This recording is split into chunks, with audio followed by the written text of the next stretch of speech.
جی اس time Ayub medical complex Ayub teaching hospital میں موجود ہوں۔ آج ایبٹ آباد میں شام کے ٹائم غالباً 4 بجے ایک بڑی افسوسناک خبر آئی ہے ایبٹ آباد کے علاقے کاغان کالونی سے، اور کاغان کالونی میں اقرا لین سے، کہ جہاں پہ خبر کے مطابق، ابتدائی رپورٹ کے مطابق جو ہمارے ذرائع ہیں ان کے مطابق، ایک گھر میں 3 بچوں کی ڈیڈ باڈیز ملی ہیں۔ اس کے ساتھ ساتھ وہاں پہ ایک خواتین اور ایک کاشف نامی شخص موجود تھا، وہ بھی زخمی حالت میں ملے تھے۔ تو ابھی اس ٹائم اس خبر کے بعد پورے شہر میں ایک طرح سے تشویش کی لہر دوڑ گئی ہے۔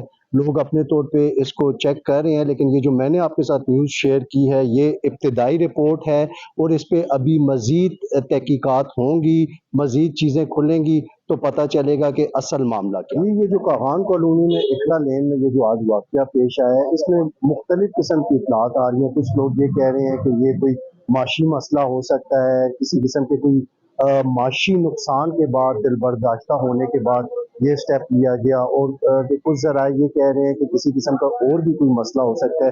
لیکن یہاں پہ اگر مینٹل ہیلتھ سے ریلیٹڈ کوئی بھی چیز ہے تو مینٹل ہیلتھ کا ایشو ہمارے معاشرے میں بہت زیادہ عام ہو چکا ہے۔ کل بھی ہمارے ایک سینئر جرنلسٹ بتا رہے تھے کہ 8 کروڑ بندہ پاکستان میں اس ٹائم کسی نہ کسی طریقے سے مینٹل ہیلتھ کی وجہ سے متاثر ہوا ہے۔ ہر 3 میں سے ایک بندہ سفر کر رہا ہے۔ تو اس قسم کے ابتاباد جیسے شہر میں اس قسم کے آئے روز اس طرح کے واقعات ہو جانا، یہ ایک بڑی تشویشناک بات ہے۔ مزید اس کی جو ڈیٹیلز آئیں گی، ہم لوگ آپ کے ساتھ پوری وہ ڈیٹیلز بھی شیئر کریں گے اور آپ کو بتائیں گے کہ اس کی کیا وجوہات تھی اور کس طرح سے یہ اتنا تکلیف دہ واقعہ یہاں پہ ہوا۔